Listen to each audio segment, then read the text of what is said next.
O que é isso? Quem você pensa que é? Não gosto desse irmão. Que igreja é essa? Não levo desaforo para casa. Agora vai saber quem sou eu. Que igreja é essa? Bateu, levou. Sou crente, mas não sou bobo.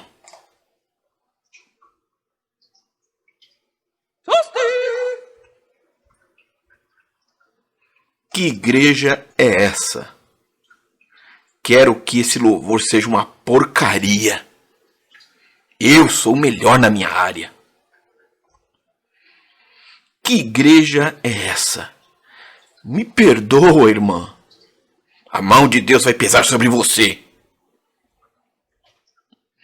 Que igreja é essa? Onde está o evangelho da cruz? Provavelmente é uma onomatopeia de alguém que cospe aquilo que não lhe serve mais, aquilo que lhe é nojento, aquilo que é imprestável, cospe para fora de si. E esse é o próximo. Todo aquele que odeia seu irmão é assassino. Ora, vós sabeis que todo assassino não tem a vida eterna permanente em si. 1 João 3,15. Que igreja é essa? À margem desta igreja, Jesus, unidade, justiça, fé, humildade, ressurreição, abnegação. No centro, uma adoração aos pregadores. Cercado por uma avalanche de confusão, de pecado, de todo tipo de ofensa ao evangelho. Que igreja é essa? Essa é a igreja que estava instalada em Corinto. E é sobre este livro que eu vou falar com vocês nesta manhã. Graças e paz aos irmãos da Igreja Batista Betel. Hoje é minha responsabilidade falar com vocês da Escola Bíblica e eu trouxe comigo aqui o Leandro, Reverendo Leandro da Assembleia de Deus do Belém, a última igreja pentecostal do Brasil. E a gente vai trabalhar o texto e tentar extrair verdades relevantes para as nossas vidas. A primeira coisa que eu queria falar para vocês é que foram escritas 4 cartas de Coríntios. Paulo mandou uma, ela se perdeu. Paulo manda mais 2 e os coríntios mandaram uma para eles. Então, muito do que você tem no livro de Coríntios é uma resposta de Paulo à carta que os coríntios mandaram. Isso. Uma outra coisa que é importante você entender desse texto, que capítulo 1, 2, 3 e 4 é uma unidade, é um texto só. Para você entendê-lo melhor, você teria que estudá-lo de uma vez só. É uma unidade. Eu formulei perguntas. Eu na escola bíblica eu sempre gosto de trabalhar com perguntas. Eu acho que eu aprendi isso. Eu já fazia isso quando eu peguei os escritos do Stott, os livretos dele de estudo expositivo. Isso melhorou muito a minha maneira de ensinar. Você pensa que eu vou fazer 2 perguntas que você vai falar assim, é pergunta irrelevante. Não é. Você vai encontrar pessoas na igreja que elas nem sabem que existe o livro de Coríntios. Quem é o apóstolo Paulo? Não sei. Então, a gente tem que levar em consideração que existem pessoas que não têm familiaridade com as escrituras. Antes disso, eu vou falar sobre a cidade de Corinto. E eu vejo uma característica do apóstolo Paulo aqui. Paulo não plantava a igreja, Leandro, no interior, nos interiores. Ele plantava a igreja em grandes centros. A cidade de Corinto era uma cidade cosmopolita. Tinha gente de tudo quanto é lugar que existia do mundo. É uma cidade grega que ela fazia parte era uma colônia romana. Uma cidade próspera, Então Paulo plantou essa igreja, não foi à toa, ele tinha um objetivo. Você vai pegar a maioria das cidades em que Paulo plantava igreja, sempre era centros. Paulo ele atacava do centro para a margem. Ele tinha um objetivo para fazer isso. Vamos às perguntas então. Quem escreveu esta carta? Versículo de número 1. Você sabe quem escreveu, né? Isso. Paulo, chamado apóstolo de Jesus Cristo. Ele faz questão. Talvez se algum irmão lá da igreja de Corinto tivesse lendo a carta para eles, ele poderia formular essas perguntas que eu estou formulando. E a primeira pergunta, quem foi que escreveu a carta? Esta carta que a gente vai estudar. Foi o apóstolo Paulo, versículo de número 1. E ele faz questão de mostrar que ele era apóstolo chamado por Deus. Por quê? A igreja de Corinto, ela resistia à liderança de Paulo. Muito. Então ele está mostrando que... E ele ainda fala, pela vontade de Deus. E o irmão Sóstenes, que foi um possível coautor da carta. O irmão Sóstenes, provavelmente, ele é alguém que era muito conhecido na igreja de Corinto, porque não há mais referências a ele. Falou irmão Sóstenes, todo mundo já sabe quem é. Respondida a primeira pergunta. Segunda pergunta, a quem foi endereçada esta carta? A gente vai continuar usando perguntas simples para as mais complicadas. A quem foi? Versículo de número 2. A igreja de Deus que está em Corinto. Era gente chamada por Deus. Essa carta foi endereçada a gente chamada por Deus. E ele vai fazer um cumprimento e um agradecimento a essa igreja. Daqui a pouco a gente trabalha alguma coisa, a gente conversa. Graças a vós e paz da parte de Deus, nosso Pai, e do Senhor Jesus Cristo. Ele faz um cumprimento, depois ele agradece, reconhecendo que a graça de Deus estava sobre a igreja de Corinto. Versículo de número 4. Sempre dou graças ao meu Deus por vós, pela graça de Deus que vos foi dada em Jesus Cristo.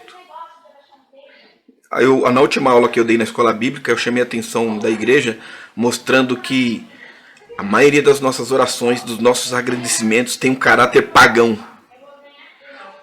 Se você pegar as orações do apóstolo Paulo, eu vou refrisar isso novamente. Todas elas estavam voltadas para o reino. E ele está agradecendo aqui a igreja de Corinto e mostrando como ela era abençoada por Deus. Perguntas fáceis de responder. Vamos continuar. Nós fomos até ao versículo 4. Terceira pergunta a ser respondida. Qual era o potencial da igreja de Corinto? Qual era o potencial? O que é o potencial? A igreja ela tem todos os ingredientes para ser igreja de Deus. Deus deu tudo para ela. É um potencial. Qual é o potencial? Versículo de número 5. Porque em tudo fostes enriquecidos. Nele, em toda a palavra e em todo o conhecimento. Essa igreja tinha tudo, Leandro. Para ser perfeita. Olha, tudo para ser perfeita. Tudo para ser igreja de Deus. Tinha todos os ingredientes. Olha o versículo 5. Porque em tudo, grava isso, em tudo. Isso aqui não está escrito à toa, em tudo. Fostes enriquecidos em Jesus Cristo. Deus abriu as janelas dos céus e derramou sobre a igreja de Corinto. Em toda palavra e em todo conhecimento. Cheia do evangelho. Quem passou pela igreja de Corinto não foi eu não, viu? Foi o apóstolo Paulo. Paulo é inteligente, né? Eu precisava aprender um pouco com ele. Ele tem um pouco dessa diplomacia, de saber trabalhar as pessoas para elas ouvirem. Eu não tenho muito isso, eu sou meio cavalo. Eu já entro com os 2 pés no peito. Mas eu quero aprender com esse homem aqui. Ele está trabalhando, ele está tirando, ele está desarmando a igreja de Corinto, meus queridos. É isso que ele está fazendo. Isso. Porque você pensa em gente armado, é crente. Você vai falar alguma coisa, eles vêm com as bazucas para cima de você. Então o que Paulo faz? Paulo dá um melzinho na chupeta para eles. Vocês receberam a verdade, vocês são igreja de Deus. Isso aqui é uma mensagem de encorajamento. Em toda palavra, em todo conhecimento. Verso 6. Como o testemunho de Cristo foi mesmo confirmado entre vós. O evangelho foi mesmo aí. É verdade, o céu é testemunha disso. E ele vai confirmar no verso 7 dizendo: nenhum dom. Já parou para pensar nisso? Nenhum dom vos falta? Nenhum dom, de maneira que nenhum dom vos falta. Olha, tem um provérbio alemão que eu gosto muito, que se Paulo conhecesse, ele iria dizer: torna-te aquilo que tu já és. Você já é isso. Só que você não entendeu ainda. Precisa viver, né? Você não entendeu ainda, meus queridos. Não entendeu ainda. Aí provavelmente essa igreja estava ficando desmotivada, perdendo a esperança na segunda vinda de Cristo, que é uma das coisas que nos energiza. Por isso que no verso 7 ele vai continuar dizendo: esperando a manifestação de nosso Senhor Jesus Cristo, o qual vos confirmará também até o fim, para seres o quê? A noiva de Jesus, irrepreensíveis no dia de nosso Senhor Jesus Cristo. Sabe como ele termina o livro de Corinto? A carta aos Coríntios? Sabe qual é a palavra que está pertinho do fim ali nos últimos versículos? Maranata. Maranata. Porque essa igreja estava começando a perder o estímulo. Porque se tirou os olhos, tirou um dos olhos da cruz de Cristo e o outro da sua vinda, da nossa esperança maior, você começa a fraquejar. Agora o que vai acontecer? Olha a inteligência de Paulo. Ele vai fazer uma ponte agora. Agora ele vai fazer uma ponte. Ele quer entrar no assunto. Até agora só foi melzinho na chupeta. Agora ele quer entrar. Falou assim: povo de Deus, maravilhosos de Jesus. Versículo 9. Que é a transição para a quarta pergunta. Fiel é Deus. Não depende de vocês não, viu? Não depende de vocês não, viu? Vida cristã não depende de vocês não. Pelo qual também fosse chamados para que Deus chamou a gente? Para a comunhão. Para a comunhão. Seu Filho Jesus Cristo, nosso Senhor. Ele chamou a gente para koinonia, para comunhão. Para sermos um. Não existe igreja sem comunhão, queridão. Comunhão, acho que ele ficava falando assim: vocês entenderam? Comunhão, comunhão. É uma juntação. Meu, comunhão, comunhão. Não precisa explicar o que é comunhão, pelo amor de Deus, vamos parar, vamos embora. Se precisar explicar o que é comunhão, fica difícil. Muita gente não sabe. Meu Deus do céu. Deus chamou a gente para essa vida, para ser igreja. Ser igreja. Só que o problema da igreja de Corinto é que ela tinha um dom. Quarta pergunta: qual era a realidade da igreja de Corinto? Que dom que a igreja tinha um dom que precisava ser largado, que é o dom de galinha. Ajunta e depois espalha. Qual era a realidade da igreja de Corinto? Por isso que Paulo começa, nessa segunda parte do texto, ele começa com um apelo. Ele põe a mão no peito. Ele põe a mão no peito e fala assim: rogo-vos. É um pedido de um pai. Igreja de Corinto. É um pai que está pedindo. E aí ele chama eles de irmãos. Ele usa a fraternidade cristã para apelar para os coríntios. Acho que já tinha a igreja de Corinto, quando estava sendo lida essa carta aqui, já estava começando a chorar. Pô, é mesmo, hein? A gente foi chamado para ser irmão, a gente vive aqui se degladiando. O UFC eclesiástico. Ele faz um apelo a 3 coisas. No verso 10 ainda. Ele pede harmonia verbal, ele pede concórdia e ele pede unidade. Presta atenção, Leandro. Rogo-vos, porém, irmãos, pelo nome de nosso Senhor Jesus Cristo, primeiro, que digais todos uma mesma coisa. Uma harmonia verbal. Vocês estão dizendo... Tá uma bagunça esse negócio aí. E que não haja entre vós dissensões. Ele chama essa igreja concórdia. Pare com essas divisões, pelo amor de Deus. Antes sejais unidos à unidade. Antes sejais unidos em o mesmo pensamento, em o mesmo parecer. Não é pensar tudo igualzinho, não é nada disso. Isso é uniformidade. Isso é coisa do capeta. Eu estou falando de unidade. O filme é brega, mas se você assistir o filme 300, você vai entender para que é a unidade. Viu? Para que é a unidade? Você assistiu o 300? Assisti. Na hora que o exército da Pérsia solta aquele monte de flecha, o que eles fazem? Se fecham numa unidade. Ele havia explicado isso, o Leônidas havia explicado para aquele rapaz deformado do filme: você não pode participar do nosso exército porque você não vai conseguir compor para manter a unidade. Porque nós dependemos, isso é uma condição sine qua non. O que é isso? Essencial para ser igreja. Essencial. Sem isso, não existe igreja sem isso daí. Sem levar a sério a palavra irmão. Irmão é irmão mesmo. Isso aqui é Filadélfia, amor pelos irmãos. Isso aqui é koinonia, comunhão. E aí ele vai explicar.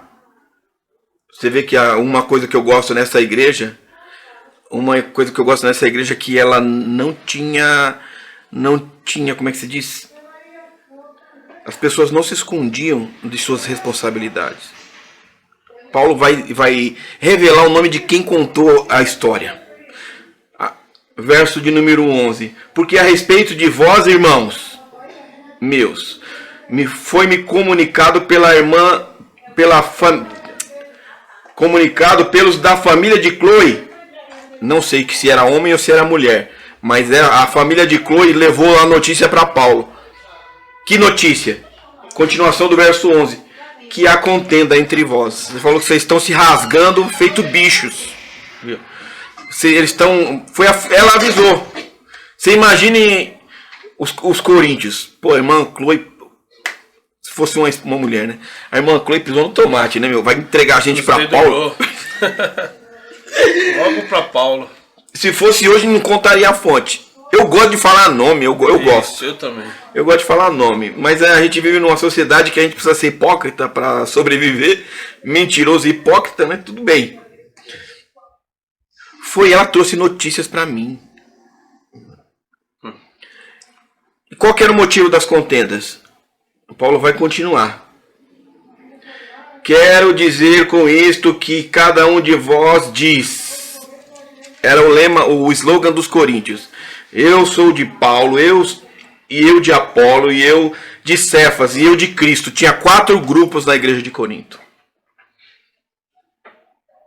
Os que eram de Paulo eram quem? Você consegue entender, Leandro? Não.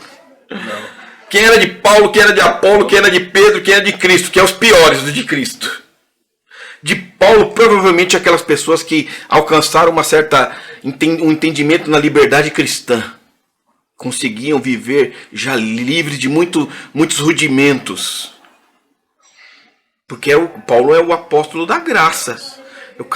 Ninguém entendeu mais a liberdade cristã do que o apóstolo Paulo.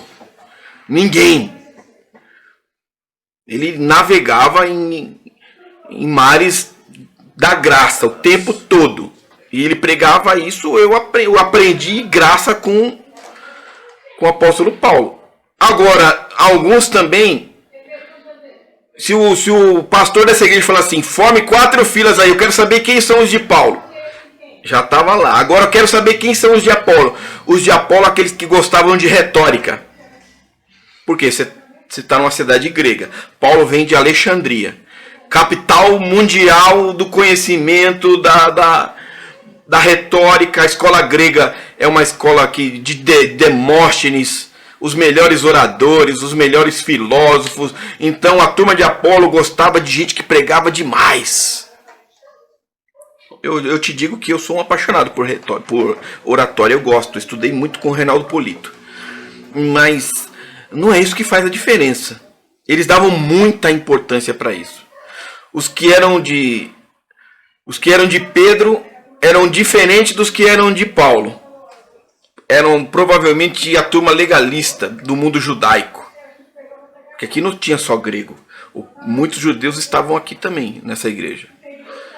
Então a turma de isso pode, isso não pode. A turma eu falei pra minha mãe brincando, ela não pode nem ouvir isso. Eu falei assim, esses caras aqui eram os adventistas. Não come bacon, não come... Eram os adventistas. Foi brincando, tá bom? Eu amo o povo adventista. E os piores eram os de Cristo. Você conseguiu entender essa aqui? Mas eu sou de Cristo, eu sou de Cristo. Mas como é que você é de Cristo e é o pior? Porque, presta atenção, Leandro. Enquanto os 3 davam importância especial para a liderança, essa turma aqui abominava a liderança. Eu não aprendo de ninguém, eu aprendo diretamente online de Deus. É quase certeza que esses são os espirituais de Corinto. A turminha que se mostrava muito espiritual, que tinha abandonado o amor. Tá quase respondida qual era a realidade da igreja de Corinto, né? Agora a gente vai continuar. Você viu que não precisa muito tempo para você trabalhar um texto, não com tanta profundidade, mas um texto pelo menos para a gente entender o que o autor está falando, né?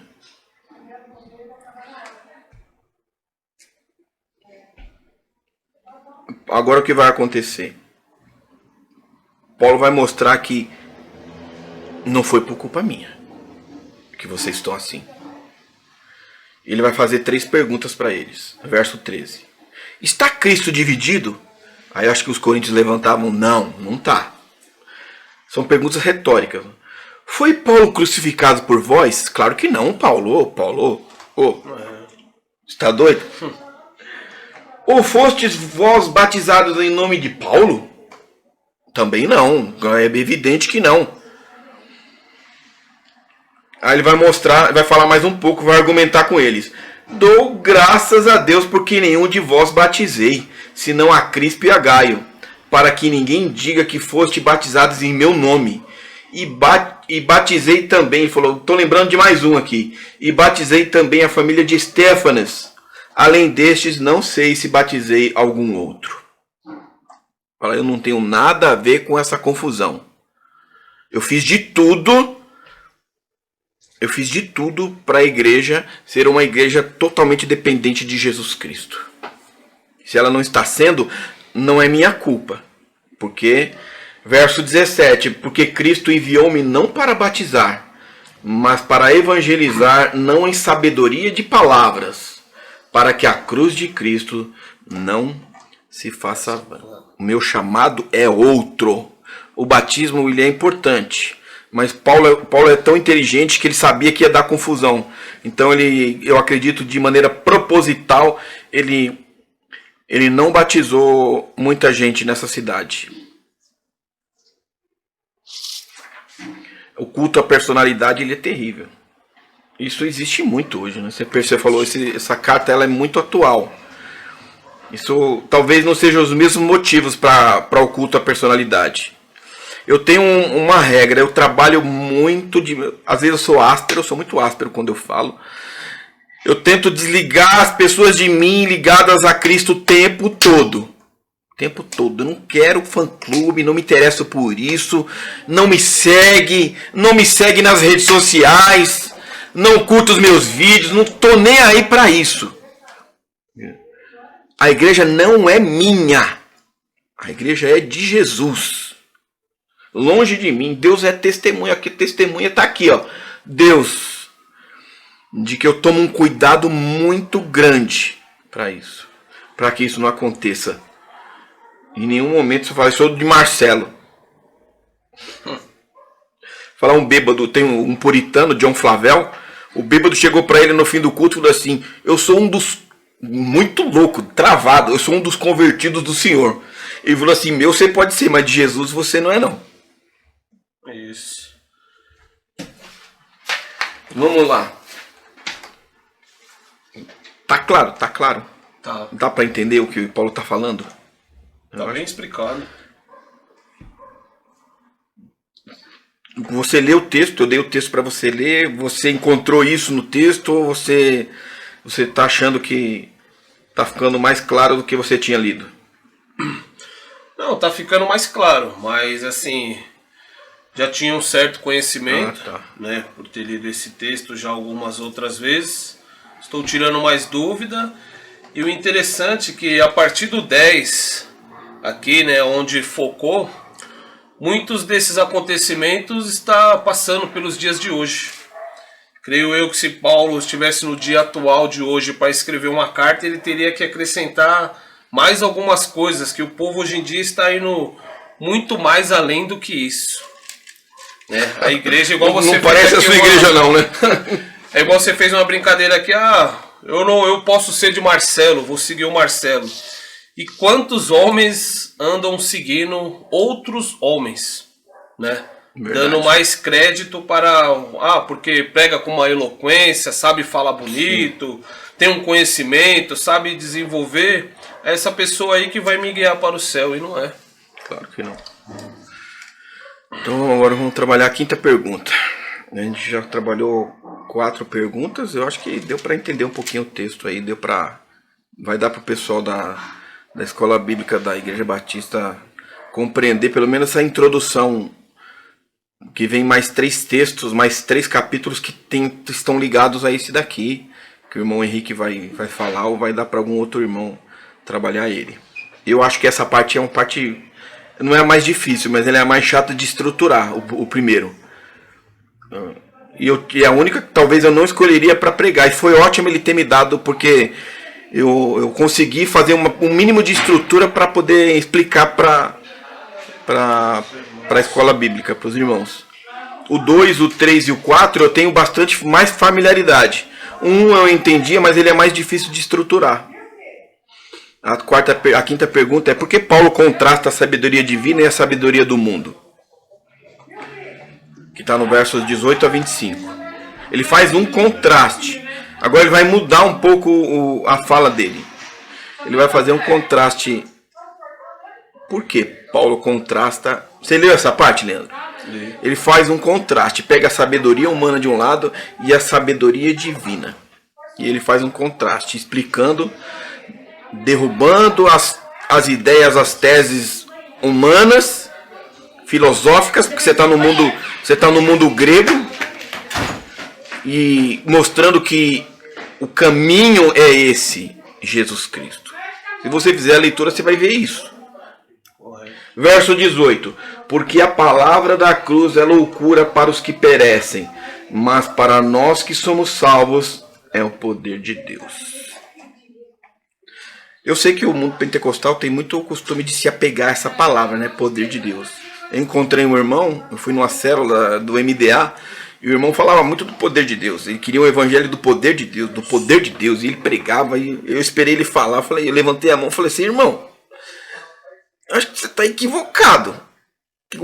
Claro que uma manifestação de um milagre é poder de Deus, mas vamos para o texto de Coríntios. O que é que Deus chama de poder de Deus?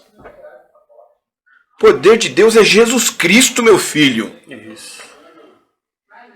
Se você não encontrar esse poder na cruz de Cristo, tu não vai encontrar em nenhum outro lugar. Porque o poder que tu vai encontrar aí vai desviar você. Porque aqui viviam muitos judeus, eles queriam muito milagre. Ah, tem que fazer milagre para provar, para isso. Deus não tem que fazer nada para me provar nada. A cruz já prova tudo. E eu fico com ela e não preciso de mais nada. Eu estou sendo radical. Eu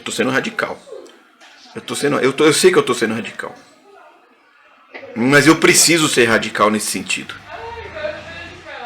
Falei, querido, você está muito enganado. Você tá bem no estilo judaico mesmo. Aí o que ele vai fazer? Ele vai emitir um juízo que é Isaías 29:14. Sabe o que ele vai falar assim para a igreja? Sabe o que Deus vai fazer com a sabedoria desses filósofos que vocês adoraram e que vocês trouxeram essas manias para a igreja? Deus vai destruir essa sabedoria. Verso de número 19.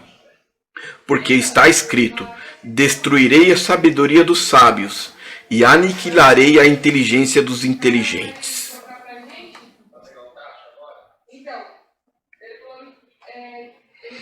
Seguido de 3 perguntas. Cadê os sábios para dar as respostas? Nós já estamos na pós-modernidade e essas respostas não foram dadas ainda pelos sábios. Acho lindo o Leandro Carnal falar. Eu sou fãzaço do Luiz Felipe Pondé. Eu leio Nietzsche. Eu leio o Pascal. Mas com todo respeito, na cruz está tudo aniquilado, esses pensamentos. Onde está o escriba, ele vai falar. Cadê a turma que interpreta, mas interpreta sem a consciência do evangelho? Cadê o escriba?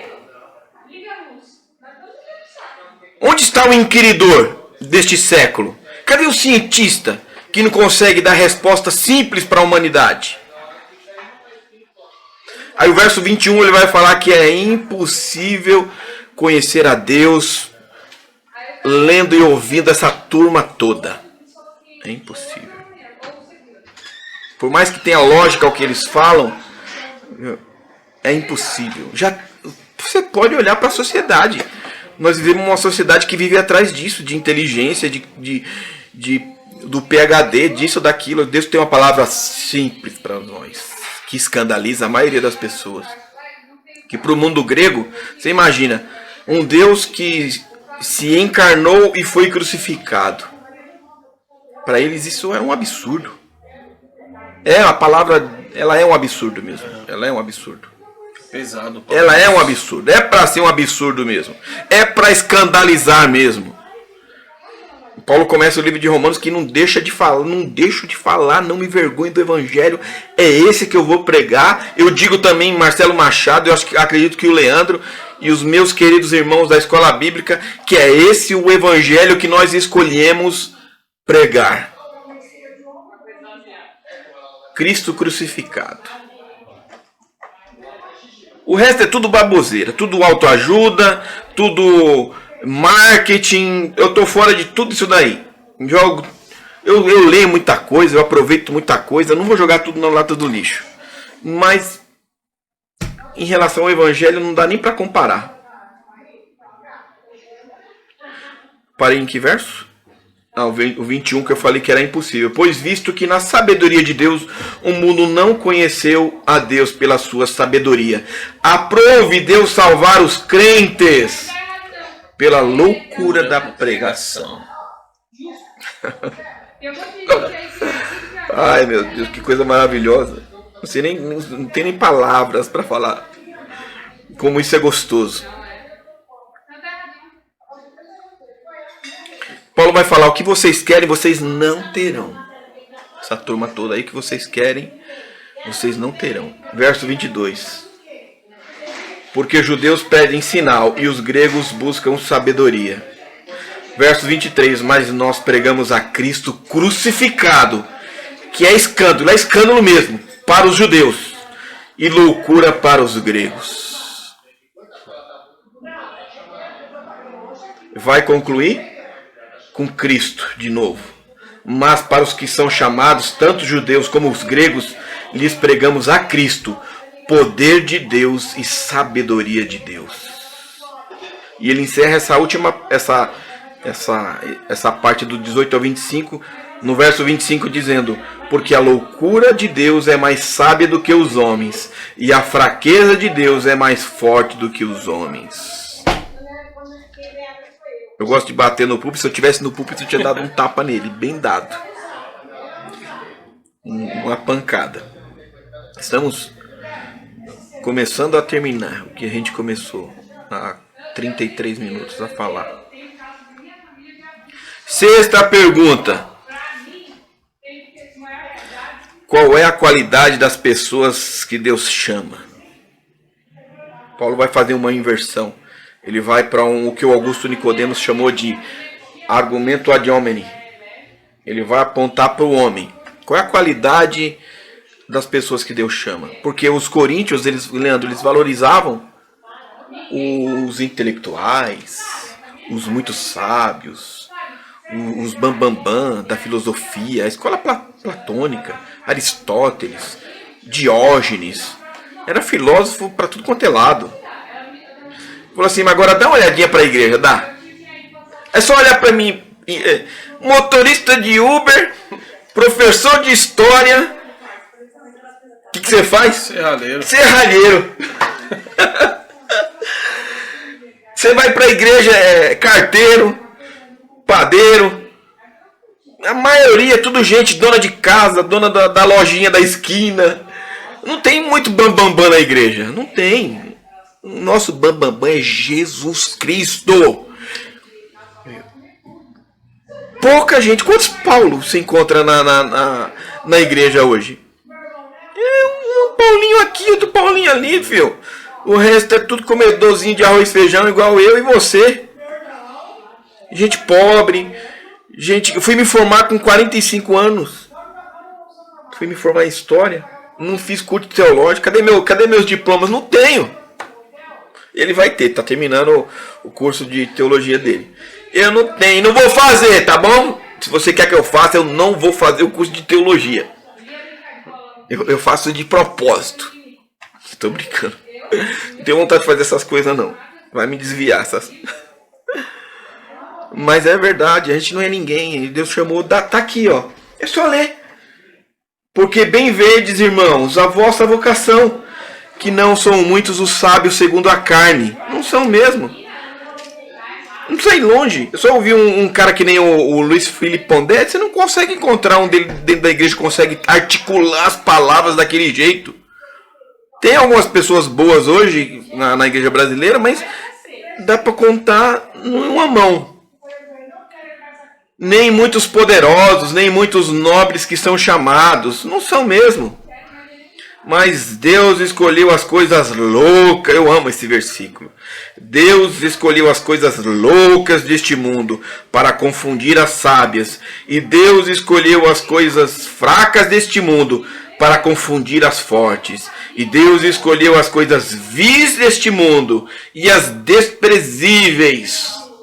E as que não são, olha eu aqui dentro desse versículo, para aniquilar as que são.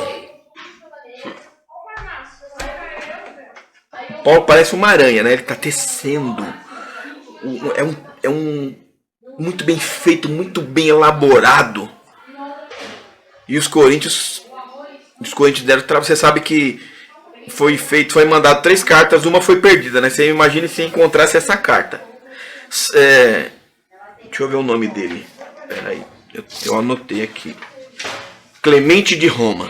Escreveu uma carta. Eu vou comprar esse livro. É uma carta que ele escreveu para a cidade de Corinto.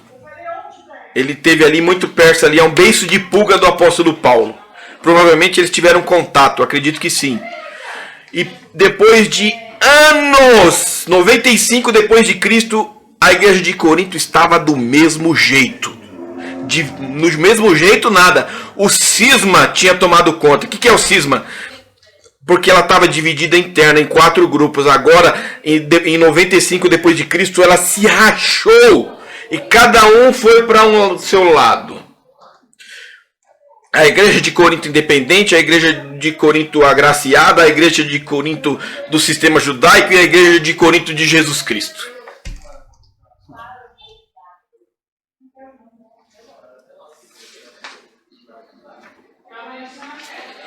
E aí Paulo vai revelar o objetivo porque Deus escolheu a gente. Escolheu essa turminha de segunda categoria. E eu me incluo nela. Graças a Deus. Para que nenhuma carne se glorie perante Ele.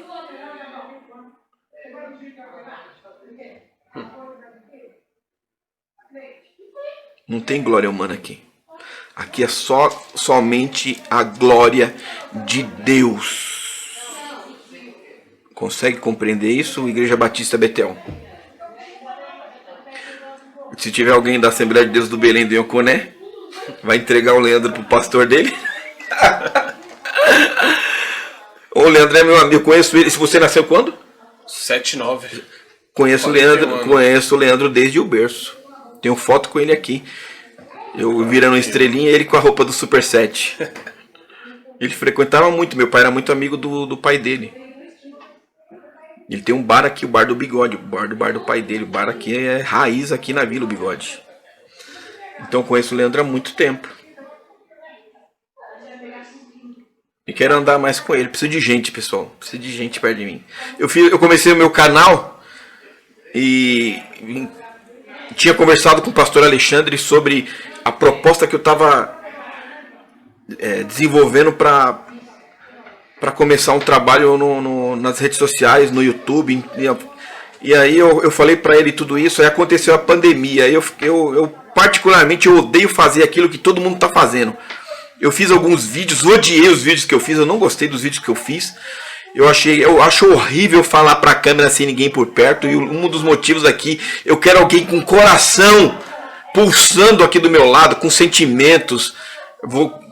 Quero que isso aumente esse relacionamento com ele também e com os meus irmãos da escola bíblica. O meu desejo é esse. Com os irmãos da Igreja Batista, tem muita gente que nem me conhece, né? Quem é esse irmão aí que tá falando? Não sei quem é. Porque eu só vou no culto pela manhã. Não tenho sido igreja meia boca, não tenho nenhuma dificuldade de revelar isso. Eu tenho sido igreja meia boca. Mas dá para mudar isso, né? Paulo vai terminar essa primeira parte dizendo: pessoal, Igreja Batista Betel, Igreja Assembleia de Deus do Belém, vocês são dele, de Jesus Cristo. Vocês estão muito preocupados em agarrar os pregadores, mas não se preocupe nem em nenhum momento com isso. Vocês são deles. Vós sois deles em Jesus Cristo, o qual para nós foi feito por Deus 4 coisas. Sabedoria. Você quer sabedoria? Jesus Cristo. E justiça. Justiça? Você quer justiça? É a justiça dele. A nossa não serve. Você quer santificação? É a santificação que ele produz. É ele que nos ajuda o tempo todo e todo o tempo. Tá aqui, ó. Fiel é Deus pelo qual fostes chamados para a comunhão de seu Filho Jesus Cristo. Ele te chamou.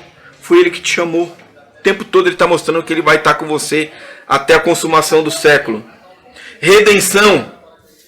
E aí ele termina citando Jeremias 9, 23, 24. Para que, como está escrito, Paulo lia a Bíblia, tá? Paulo lia. Para que, como está escrito, aquele que se glorie, glorie-se no Senhor. Jeremias, provavelmente é Jeremias 9, 23 e 24. Conhece o texto? Então cita. Não é para ler, não. Não é para ler, não. Não se glorie o sábio na sua sabedoria, não se glorie o forte na sua força, não se glorie o rico na sua riqueza, mas aquele que se gloriar, glorie-se nisto. Eu sou o Senhor. Essa é a nossa glória. Acho que deu para terminar. Infelizmente o pessoal não pode responder, não pode perguntar lá, pode perguntar aqui na live. O bom é que eu gosto de responder, de bater papo. Eu amo a escola bíblica por isso. Então acredito que a gente conseguiu chegar aqui aos trancos e barrancos, mas terminar o texto. Vamos fazer uma oração para a gente encerrar, agradecendo a Deus. Senhor Deus bondoso, que o Senhor venha nos perdoar, que o Senhor venha ter misericórdia da tua igreja, que o Evangelho possa entrar no nosso coração a cada dia, que possamos largar tudo aquilo que fere o teu Evangelho, porque o Senhor não merece, Pai, essa nossa maneira tão medíocre de viver, que possamos crescer com essa palavra, Senhor. Peço a bênção do Senhor sobre a Igreja Batista Betel, sobre os irmãos da Igreja Assembleia de Deus, sobre os irmãos que estão me acompanhando aqui na live do Instagram. Que o Senhor possa nos abençoar, Pai. Nós dependemos totalmente do Senhor. Tira, Senhor, essas mentiras de nossas vidas. Nos remove de nós, Pai, todo esse desejo de aplauso, todo desejo de se agarrar ao homem, e nos leva na dependência de Jesus Cristo, Senhor, para todo sempre, em nome de Jesus, Pai. Quem puder dizer amém, diga amém. Está encerrado.